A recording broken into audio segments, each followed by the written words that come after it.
कर्कट राशि आसतु जानिबा कर्कट राशि लोकों आज दिनटी किभଳି रहइबो। घरे आपनको गोटे नुआ खबर मिलिबो। कार्य क्षेत्र रे आपणकर सुनाम मध्य बढ़िबो।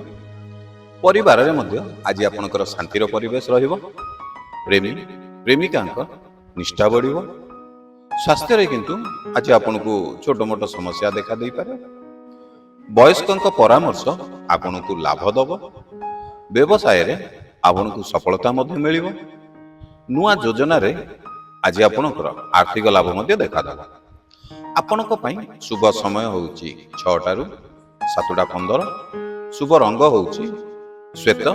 समाधान कौन करिवे, शिव मंदिर जाई क्षीर रे महादेवंकर अभिषेक करंतु। मो चैनल को सब्सक्राइब करने को जम्मारू भूलिबेनी। जदि आपण ए वीडियो फेसबुक रे देखुचंती ताले आम ए फेसबुक पेज को फॉलो करने को जम्मारू भूलिबेनी।